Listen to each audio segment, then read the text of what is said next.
Welcome back to Celebrity Radio. It's Alex Belfield talking to some of the world's biggest stars, some of my favourite people, and we've got one for you today, live from Las Vegas. Criss Angel, how are you?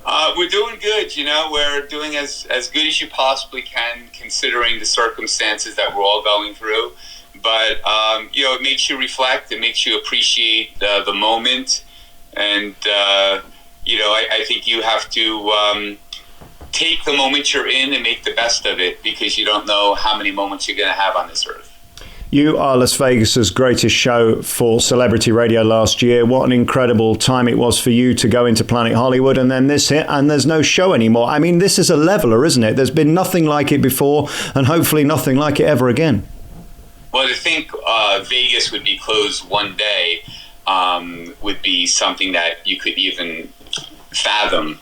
And to consider now we've been closed for months is pretty astonishing. And I'm just hoping that we can get back really, really soon and do it safely. But I want to get back to work. I know everybody else wants to get back to work because mentally, I think it's really important. The human spirit needs to be out there. It needs to be resilient, and we need hope, and we need to work, and we need to keep Vegas as the entertainment capital of the world, because people come here to escape reality, and we need to create that experience for them. We need people to be entertained too, and that's one thing that you've continued to do, whether it be on social media, and so many stars have. And then you've got this brand new thing that we're looking forward to on Friday. It's the Las Vegas Creators United. Tell us all about it. Well, I got a call from Brian Burke and Damien, two guys that work with one of my heroes, probably the most prolific creative director in live entertainment. I'm talking about none other than Franco Dragone. And I had the pleasure to work with him on The Rev and spent some time. We worked on a project we were working on together as well. And they reached out to me, and we started to talk. And then I started chatting a lot with Franco. We just talked yesterday again. And we realized that this was something that was wonderful that they were trying to do to help the community, because so many people are out of work and they find themselves in a very challenging, compromising situation. So we're trying to, help facilitate donations by entertaining people, which in turn will help our local community and these people that are in the shows and that are struggling right now. It will be on Dragone.com Friday noon in Las Vegas and 8 p.m. here in the UK. An amazing sort of ambassador for show business, and a man who completely changed Las Vegas too. You can't underestimate the work he did. I mean, the Celine show probably was his finest hour. There was never a classier show, almost too classy, wasn't it? Well, the crazy thing is that, I admired Franco's work since the 80s. He really was the one who single-handedly was responsible within Cirque du Soleil of getting rid of like that whole stigma about three rings, animals, and really taking the circus and redefining what circus meant. And there's so many people that have imitated his work, but it's just not the same. Franco is very much like a child in how he approaches things, the innocence, the purity, the pure human emotion that he goes for, and understanding, what engages people is really something I've learned so much from. I mean, I've had so much time with him and so many experiences that I think when you see my show, you can tell that Franco had a huge, profound effect on me.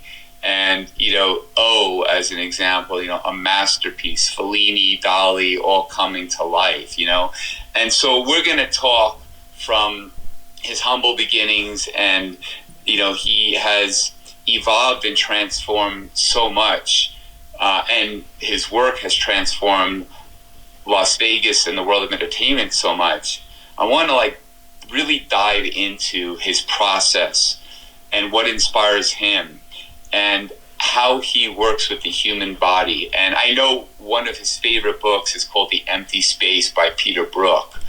And it talks about fundamentally, how do you take just a box and create theater? And, Franco's very much about creating theater that connects to people and that they can reflect on. And I think Franco's work is pretty profound, because you can watch it and be engaged by the spectacle and the eye candy of it. But if you scratch the surface, there's so much more than meets the eye. There's deep meaning behind it.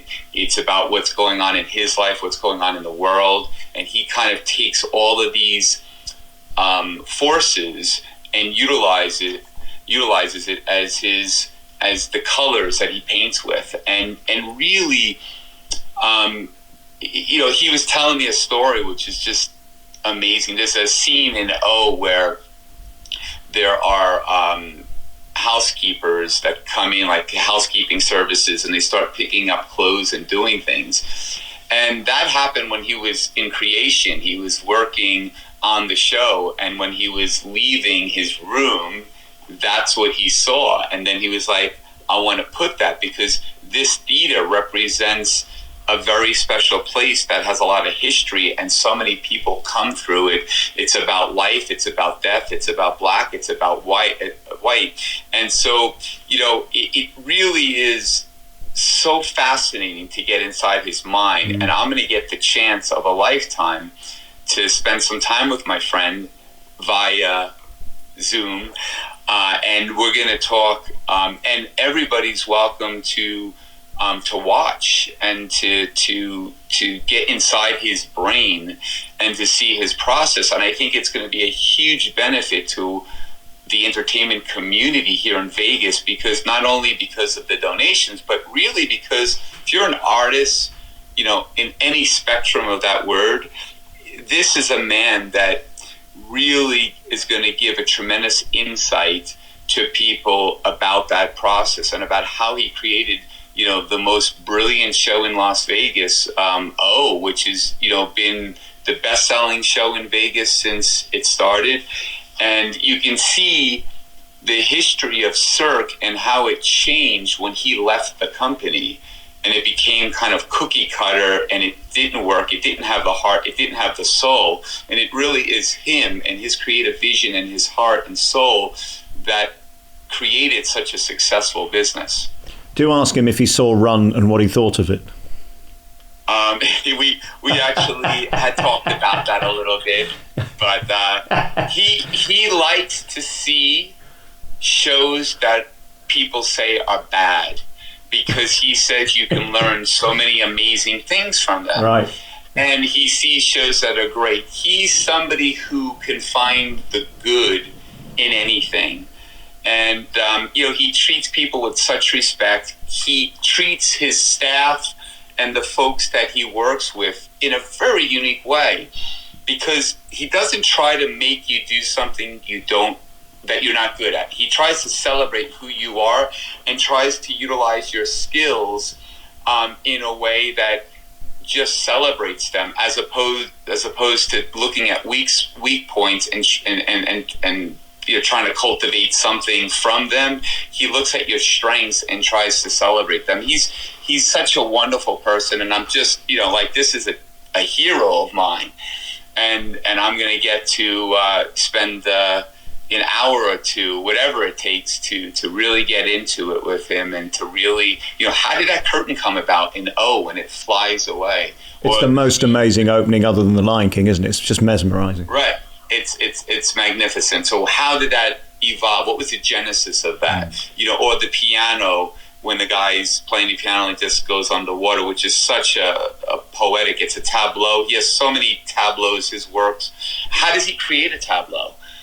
These are the things that I want to talk to him about. I want to get inside his head. What was Vegas back in the day when they started with the tent, and then they started their first show, Mystère? What was the audience like then, and how has the audience evolved today, and what does the future of entertainment look like for tomorrow? I mean, there's so many questions that I want to ask him, and I think people are going to find this interview really fascinating.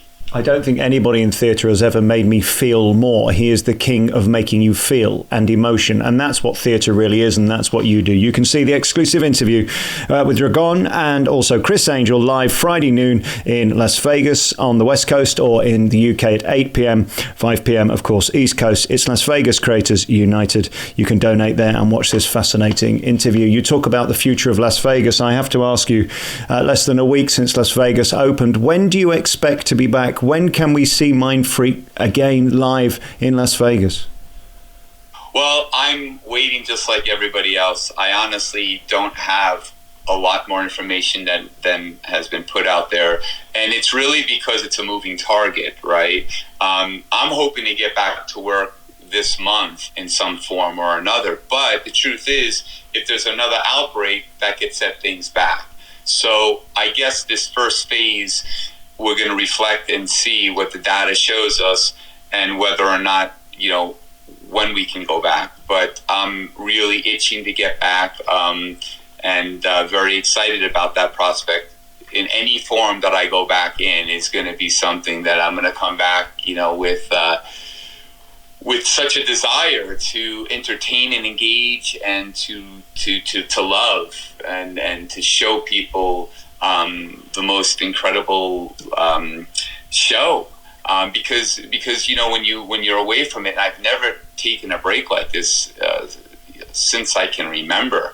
It makes you appreciate, makes you reflect, it makes you just see the value of what you do, and also the balance that you need in your life. So now I've kind of refueled the tanks. I know my cast and my crew, everybody's really itching to get back. I know all of Las Vegas is itching to get back, but unfortunately we're like the last phase, which kind of sucks. Yeah. Because of the large groups, and I think they're trying to figure out, if you're in a space, how many people you can have in that space. Because I know with social distancing and stuff like that, it might not be applicable in the way that it is for other things as it will be for entertainment, which is kind of weird. I think a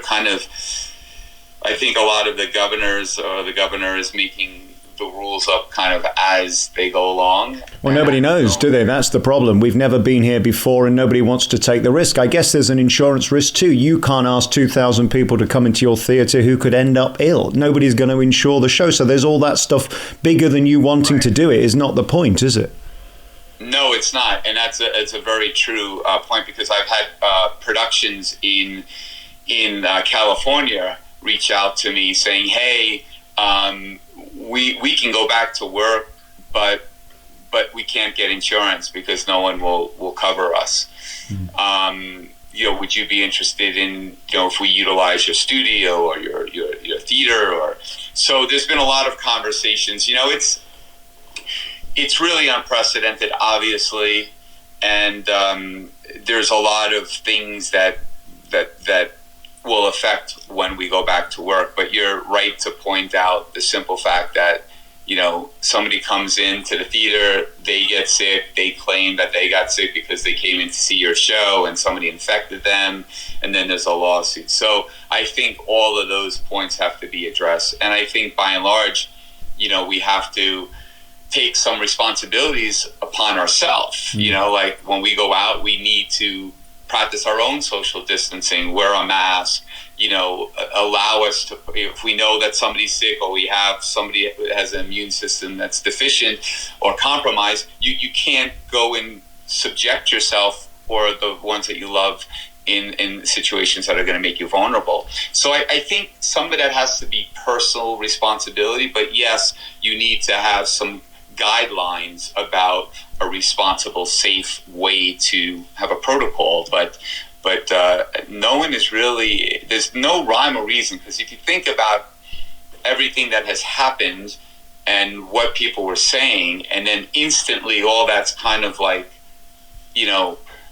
out the window with everything that's now going on, I guess we'll know soon enough with the protesters and everything that's going on, whether or not it is spreading, there is a spike or there isn't a spike. But Yeah, I don't know much more than you, to be honest with you. And Vegas is its own worst enemy because, of course, the problem is for us to come to you, we've got probably the worst coronavirus in the world. If you look at our population and we've got 40,000 cases and we look at yours, you've only got 100,000 and you're 8 times bigger. That's the problem with Vegas. Everybody's flying in and it's that melting pot. So it's sort of a double whammy in the way, isn't it? That you are the rest of the world. You're sort of hit by everybody else's reaction.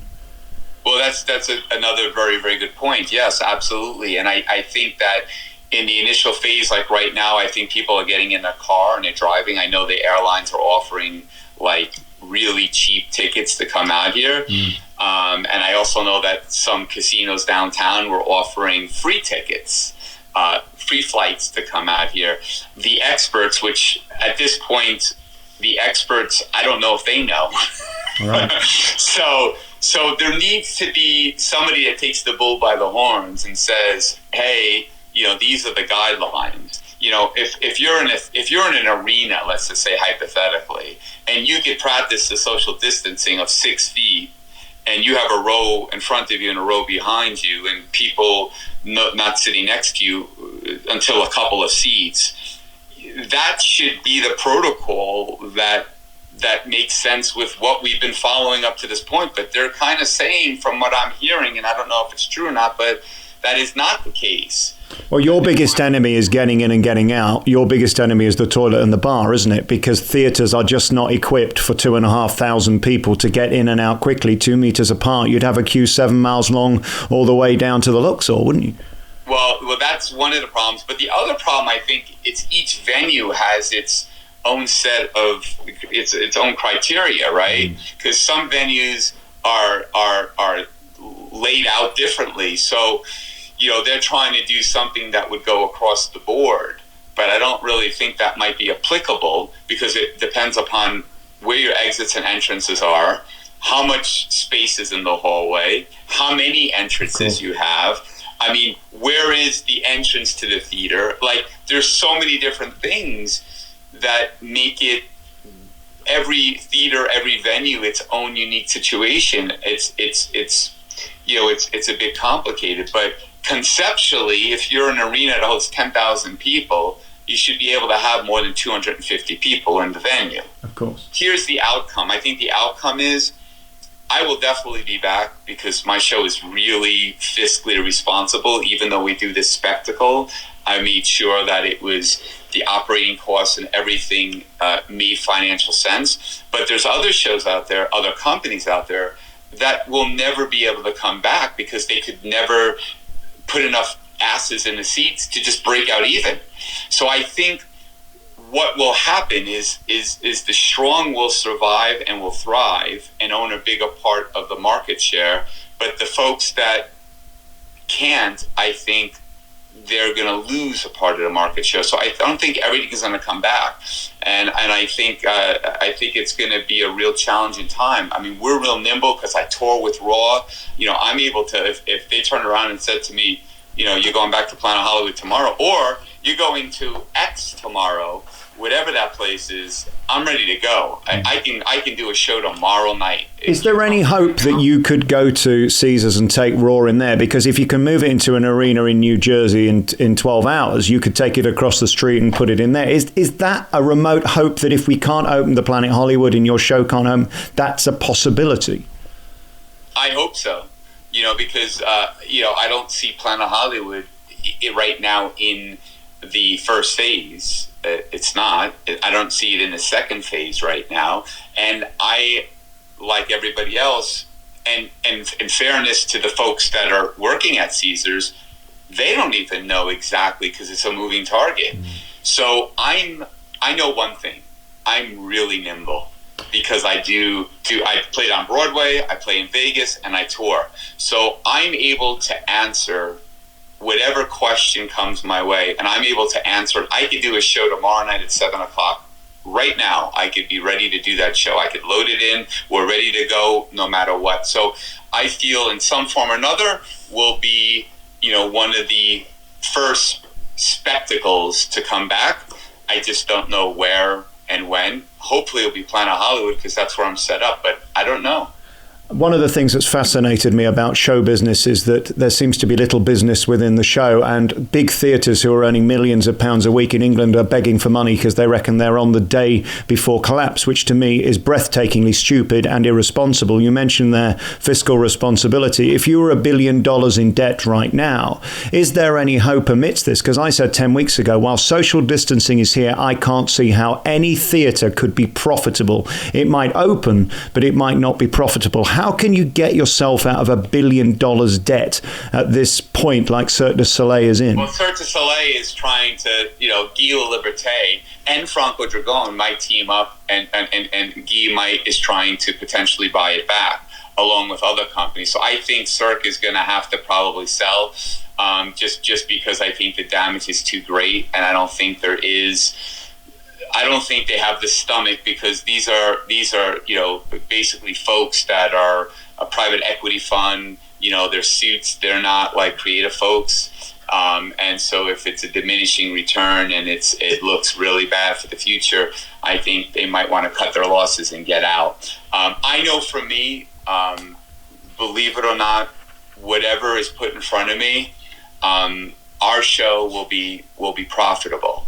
Even if you said to me, you can only have 250 people in there, we'll still be profitable, because I've made this show so with the really smart people, and we just approached it in a way like we didn't just like big companies just create and then they figure out what it costs. We didn't do that.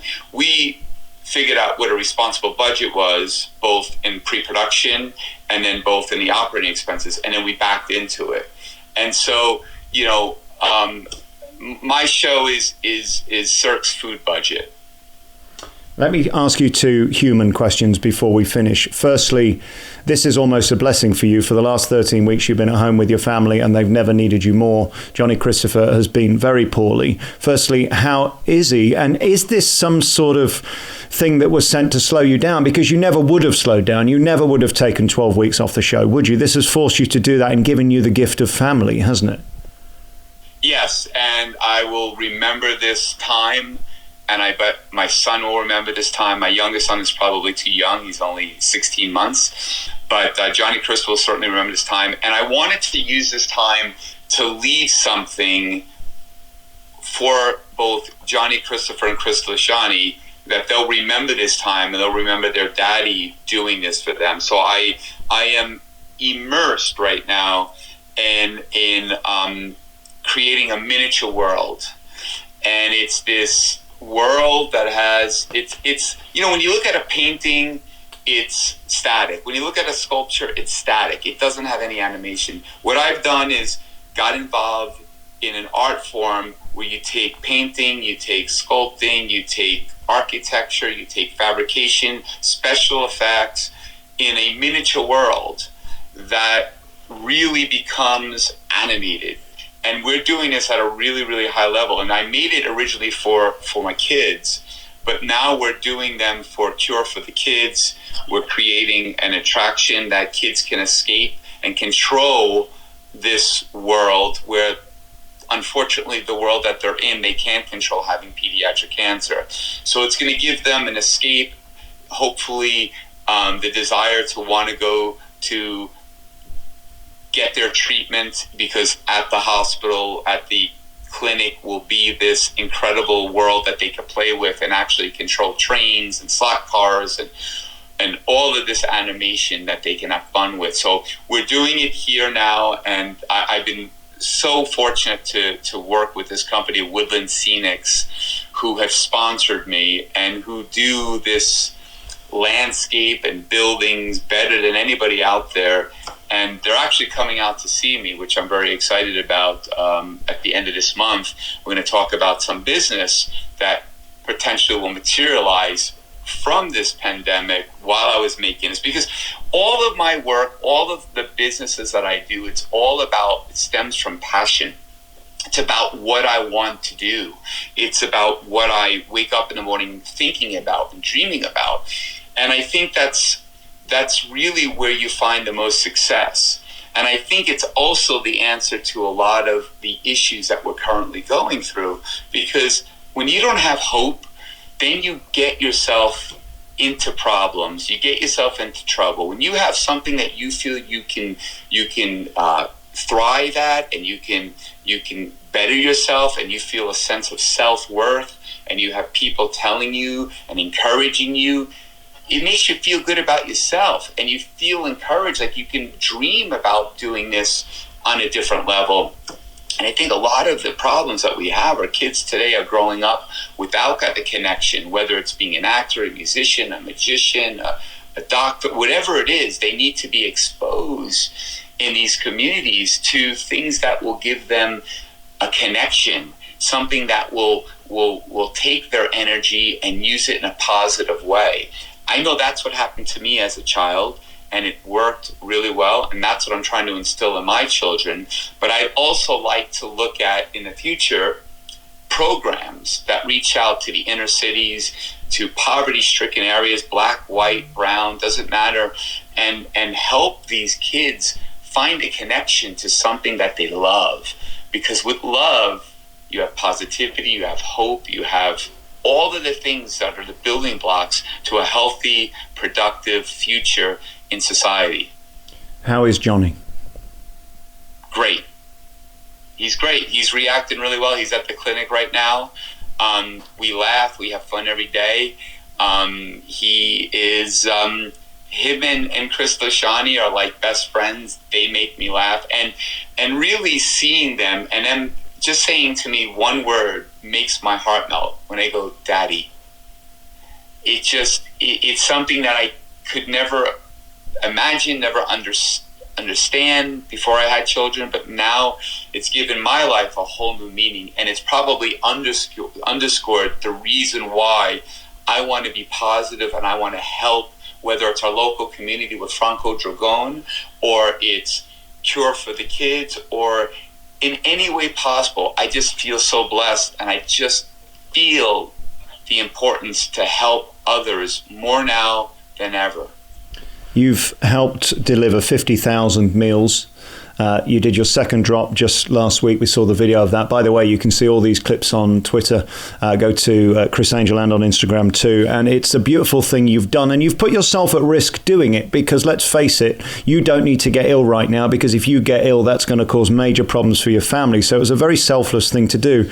I mean, the Criss Angel I first met 10 years ago is unrecognizable to the one today. I mean, your life now is about giving, whereas I think back in the day, it was mostly about you, wasn't it? Now you're the least important person in your family. You have to deliver for people who you love more and care about more, and then you're putting this back in the community. It's hugely admirable, that. Well, thank you so much. You know, what I found years ago is, you know, when you have lots of success that happens very quickly, and you have lots of money that happens very quickly, you think you're going to find happiness, which is the cliche, in materialistic things. And you buy 50 cars and motorcycles, and you do this and you do that, and you realize, you know, in a situation now, as I'm a little bit older and wiser, with amazing children and a beautiful woman in my life, Chanel, you realize what is important. And let me tell you, the gratification that I get, the joy that I get from giving is far greater than if I went out and bought a Bugatti. Like, it is unbelievable. Like, I feel like I get more out of it than the folks that I'm trying to help, because it's just this no other feeling. It's an addiction, that feeling of trying to, like, put a smile on somebody's face, or take a situation where, you know, these families are going through, 150 families are going through pediatric cancer, you know, something that you never want to have to go through, and then they lose their jobs, and then we're in a pandemic, and then they have to make a critical decision. Do I buy a prescription for my kid who needs it, or do I put food on the table? Like, think about that. Something so basic. You and I are going to get off this call, we're going to go munch on some food, and to have to worry about eating, you know, or getting the drug that is going to help save your child's life, is something. So when you see these families drive up and you see a 53-foot truck filled with food, and you have 40, 50 volunteers that are coming just out of the love from their heart that they want to help. I'm talking about Nellis Air Force Base. You're talking about Cure for the Kids, volunteers. You're talking about the DEA. You're talking about the Attorney General. You're talking about APWI Studios, Criss Angel Studios. All of these people just coming out, getting up at 5 a.m, spending the day working together, black, white, brown, and everything in between. Nothing, there's no boundaries, there's no lines. We're there on a mission with love to help a fellow human being. That, to me, is the whole purpose of my life. And the success that I have, I've been blessed with, but it's really there to utilize that success to better the lives of others. That's why I have the spotlight, to turn it and to try to use my celebrity for the benefit of others. That's my purpose in life, and that will be my purpose in life to the very last moment, the very last breath. That's why I'm here. That's why I'm doing this thing with Franco. That's why I'm making things for kids. That's why I'm doing food drops. That's why I'm going to do another huge event that was scheduled for October, but unfortunately, I don't know if it's going to happen, so I haven't announced it yet, but we'll find out. And those are with some incredible artists from all over the world. I've got one final question for you in a moment. You're one of my favorite people on the planet. I think you are incredible. I think you have the best magic show on earth. I think you're one of the most hard-working people I've ever met in show business, and that is testament to the show and to the people who stick around you and love you very much. You can see Criss Angel and Franco Dragone at dragone.com this Friday at noon on the West Coast, 5 o'clock on the East Coast, and 8 o'clock here with Las Vegas Creators United. I want to ask you one final question, which is slightly profound. But what is it like being a magician who can't be a magician and a star who can't be a star? The last 12, 13 weeks have been humbling. You can't be Criss Angel as we know you. Has that been difficult because you've been famous for most of your life? To me, when you become famous, you think it's going to go away, and it's exciting. But then just to kind of be yourself, because I don't perceive myself as Criss Angel, the famous person, or this person. This is my job. This is what I do. This is what I'm very passionate about. I love being on stage. I love becoming that person, those personas that are live within me. But I like being dad the best, and I like being just the person that wants to help other people more than anything. I feel like when you've done this as long as I've done this for, you go through a whole evolution, and what things meant to you at a certain period of your life doesn't necessarily mean the same to you now. You respect it, you appreciate it, you love it, but my success doesn't control me. It's nice to have things, but things can't control you. You have to control them. I control my success. I control what I do. It doesn't control me. The first and most important job I have in my life is to be the most amazing dad that I can be for my kids. That they're my responsibility. They're my focus and my contribution to society once I'm no longer here. So how we shape them, Chanel and I, and how we deliver them into the world is really upon us, and hopefully they'll do great things that are far beyond what I've ever done, to help others and to be a positive force in the world. That's all that I want for them.